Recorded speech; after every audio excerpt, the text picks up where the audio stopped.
stopped eating sugar for 15 days and here is what happened. आज मैं आपको एक बहुत ऑनेस्ट कन्फेशन देने वाली हूँ। मैंने पूरे 15 दिन के लिए अपनी चाय, मिठाई, कोल्ड ड्रिंक्स, हर तरह की रिफाइंड शुगर को कम्प्लीटली बंद कर दिया। ये मेरे लिए एक इंटेंस चैलेंज था, बट ट्रस्ट मी, इस 15 डे की जर्नी में जो हुआ वो काफी शॉकिंग था और मेरी बॉडी में एक्चुअली क्या इम्पैक्ट आया। क्या सिर्फ एक चैलेंज रियलिटी में इतना बड़ा डिफरेंस ला सकता है?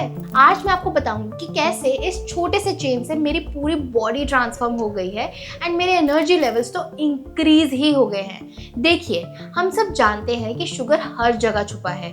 हम सोचते हैं ठीक है, मैं मिठाई नहीं खाती, लेकिन आपने कभी सोचा है कि आपकी मार्केट की सॉस, आपकी प्रोसेस्ड ब्रेड, आपकी फ्लेवर्ड योगर्ट, आपके इंस्टेंट ओट्स, इन सब में हिडन शुगर है।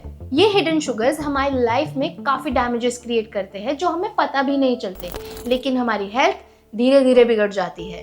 मेरे क्लाइंट्स मुझसे हमेशा यही पूछते हैं कि शुगर का इम्पैक्ट रियल है या एक मिथ। मैं खुद देखती थी कि लोग टायर्डनेस, वेट गेन और मूड स्विंग से कितना स्ट्रगल कर रहे हैं। उनकी लाइफ में शुगर की प्रेजेंस बहुत ज़्यादा थी। मुझे लगा सिर्फ बोलने से बेटर होगा क्यों ना खुद एक चैलेंज लिया जाए। तो मैंने एक पर्सनल चैलेंज सेट किया, can I break the sugar habit for 15 days. तो चलिए एंड तक मेरे साथ बने रहे, क्योंकि मैं आपको बताऊंगी 15 डेज में शुगर फ्री जर्नी का पूरा सच, वो इंटेंस इमोशनल स्ट्रगल, वो अनएक्सपेक्टेड फिजिकल चेंजेस और उसके पीछे का science. So welcome to my channel. I am Saloni, a women's health and nutrition expert, and I am here to help you with your weight loss journey and healthy living.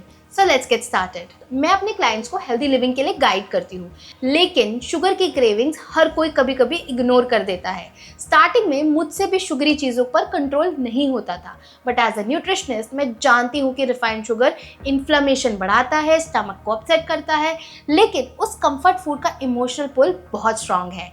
Let's be real, जब हम stress में होते हैं या हमें शाम को energy low लगती है तो हमारा हाथ सबसे पहले चॉकलेट या मिठाई की तरफ ही जाता है। ये एक इमोशनल डिपेंडेंस है जो डोपामिन यानी फील गुड हार्मोन की क्रेविंग से चलती है। मुझे फील हुआ कि जब मैं दोपहर में अचानक से टायर्ड हो जाती हूँ या मुझे छोटी छोटी बात पे गुस्सा आ जाता है, तो इसके पीछे कहीं ब्लड शुगर का इम्बैलेंस तो नहीं।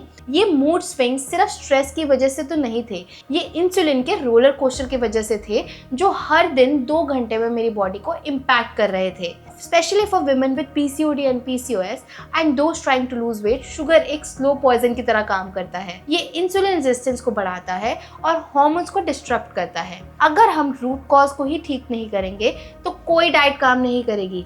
यही प्रूफ करने के लिए मैंने एकदम जीरो रिफाइंड शुगर पर जाने का हार्ड डिसीजन लिया। ये कोई रैंडम डिसीजन नहीं था, मैंने पूरी प्रेपरेशन की, क्योंकि बिना तैयारी के तीसरे दिन तक हार मान जाती पक्का था। इनिशियल विड्रॉल बहुत मुश्किल होता है, इसीलिए स्ट्रैटेजी बहुत ज़रूरी थी। मेरा सबसे पहला स्टेप था किचन में से शुगर कंप्लीटली रिमूव कर देना। मैंने desserts, bottle drinks, process snacks और मैदा बेस्ड सामान को हटा ही दिया। मैं शॉक थी कि मेरी किचन में कितनी चीज़ों में शुगर छुपा था। यहाँ तक कि मेरे कुछ हेल्दी लुकिंग सीरियल्स और सॉसेस में भी शुगर था। मैंने फ्रूट्स, नट्स, ओट्स और चिकपीस का स्टॉक रख लिया। मैंने ये डिसाइड किया कि नेचुरल स्वीटनर्स जैसे डेट्स या फ्रूट पेस्ट को लिमिटेड यूज़ करूँगी। जीरो रिफाइंड शुगर का मतलब जीरो स्वीटनेस नहीं था, बट नेचुरल स्वीटनेस था। मैंने अपनी कॉफ़ी बिना शुगर के पीने शुरू की।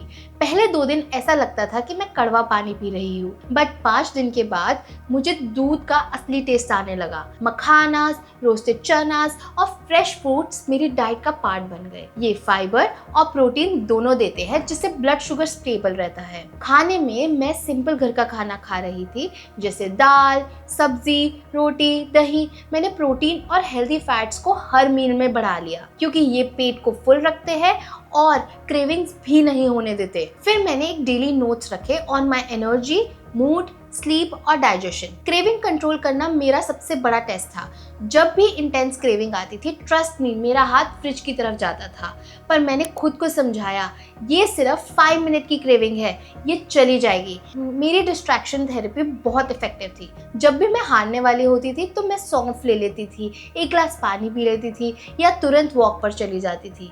मैंने सिंपली खुद को डिस्ट्रैक्टेड रखा और अपने आप को कंफर्ट फूड से आराम लेने से रोका। मैं आपको सच बताऊंगी। पहले 2 दिन तो बहुत मोटिवेशन हाई थी, बट तीसरे दिन से 5वें दिन तक असली स्ट्रगल शुरू हुआ। ये शुगर बंद करने के बाद सिम्टम्स थे और ये शॉकिंग एक्सपीरियंस था। सबसे पहले हुई इंटेंस क्रेविंग्स। मेरे दिमाग में नॉन स्टॉप चॉकलेट और मिठाई के थॉट्स चल रहे थे। ऐसा लग रहा था जैसे मेरा दिमाग लड़ रहा है और शुगर मांग रहा है। डोपामीन की कमी की वजह से मेरा ब्रेन इमरजेंसी अलार्म बजा रहा था कि उसको शुगर दो। Second was the emotional breakdown. फिर मेरी पेशेंस लो होने लगी, यानी छोटी छोटी बातों पर मुझे इरिटेशन होने लगी। ऐसा लग रहा था जैसे मैं एक डिफरेंट पर्सन बन चुकी हूँ। हमारी बॉडी शुगर को कंफर्ट की तरह देखती है और जब वो ले लो तो ये कंफर्ट डिस्टर्ब हो जाता है। Third was physical pain. Honestly उस फर्स्ट वीक मैंने बहुत ज़्यादा फटीग फील किया और हल्का सा दर्द भी हुआ। बॉडी ग्लूकोज से फैट बर्निंग मोड में बदल रही थी। ये मेटाबॉलिक ट्रांजिशन बहुत डिमांडिंग था। मैंने बस खुद को हाइड्रेट रखा। Fourth was social pressure. Social struggles बहुत थे क्योंकि उस टाइम ऑफिस की बर्थडे पार्टीज में सब मिठाई ऑफर कर रहे थे और उन्हें मना करना बहुत मुश्किल था। वहाँ पर सेल्फ अवेयरनेस आई कि मैं इमोशनल ट्रिगर्स से कितना शुगर इनटेक करती हूँ। लेकिन डे 7 के बाद एवरीथिंग स्टार्टेड चेंजिंग। ये पॉजिटिव शिफ्ट्स मेरे लिए सरप्राइजिंग थे। डे 6 से डे 15 तक टाइम पूरा मैजिक था। First was stable energy, no afternoon slump. मेरा दिमाग सुबह एकदम क्लियर था। जो शाम की थकान मुझे रोज आती थी वो गायब हो गई थी। मेरी बॉडी अब ग्लूकोज स्पाइक पर नहीं थी, स्टेबल एनर्जी पर चल रही थी। मैं काम में बेहतर फोकस कर पा रही थी। ये मेंटल क्लैरिटी मेरे लिए सबसे बड़ा सरप्राइज था। Energy doesn't come from more sugar, it comes from balance. Second change that I saw was deep sleep and better mood. मेरी नींद गहरी हो गई थी और रात में मैं जल्दी सो पाई। जब शुगर बंद हुआ तो मेरा कोर्टिसोल लेवल रात को शांत हो गया और मेरी बॉडी का नेचुरल स्लीप रिदम रिस्टोर हो गया।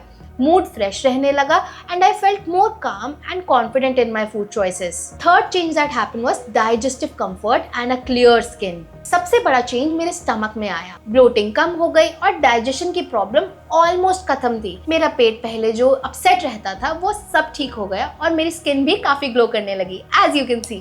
Fourth was rediscovery of natural flavours.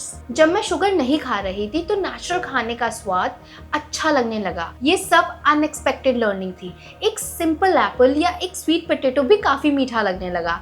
तब मुझे रियलाइज हुआ कि हमने अपने टेस्ट बड्स को कितना डैमेज कर लिया है। एंड सबसे बड़ी shift was this scientific insight. ये चेंजेस क्यों आए? अब समझते हैं कि ये सब हुआ क्यों। ये सारे चेंजेस जो मेरी बॉडी में आए, ये जादू नहीं, ये सब साइंस है। सबसे पहले ग्लूकोज क्रैश बैंड। शुगर का कट ऑफ होने से ग्लूकोज स्पाइक क्रैश बिल्कुल ब्रेक हो गया। बॉडी ने प्रोटीन और फैट से एनर्जी लेना शुरू कर दिया। जब आपकी बॉडी को स्टेबल फ्यूल मिलता है तो थकान और क्रेविंग्स बिल्कुल बंद हो जाती हैं। दूसरा था डोपामीन रीसेट। शुगर एडिक्शन खत्म हुई। बॉडी ने डोपामीन को नेचुरल वे से प्रोड्यूस करना शुरू किया, ना कि आर्टिफिशियल स्पाइक से। इसीलिए मूड की स्टेबिलिटी भी बढ़ गई। तीसरा था gut healing. Sugar feeds bad bacteria और उससे पेट में जलन बढ़ती है। शुगर बंद करने से नेचुरल गट बैलेंस रिस्टोर हो गया, जिससे ब्लोटिंग कम हुई, जो पीसीओएस और हार्मोनल हेल्थ के लिए बहुत इंपॉर्टेंट है। चौथा था फैट बर्निंग मोड। जब आप शुगर कट करते हैं तो बॉडी एनर्जी के लिए स्टोर्ड फैट यूज करती है। आपकी body automatically fat burning mode में चली जाती है, इसीलिए वेट भी कम होने लगता है। लास्टली 15 दिन के लिए शुगर बंद करना आसान नहीं था, लेकिन ये एक पावरफुल लेसन था। मुझे रियलाइज हुआ कि 1 कप चीनी वाली चाय की जगह 1 कप पानी या फ्रूट्स से उतनी ही सेटिस्फैक्शन मिल सकती है, बस आदत बदलनी पड़ती है। तो अगर आप भी अपना शुगर चैलेंज शुरू करोगे तो मुझे कमेंट में जरूर बताना कि कैसा फील हुआ, क्या चेंजेस आए। अब आपके एक्सपीरियंसेस दूसरों को मोटिवेट करेंगे। सो अगर वीडियो पसंद आया हो, don't forget to subscribe my channel. If you are a health enthusiast, आपको बाकी की वीडियोस भी काफी पसंद आएंगी।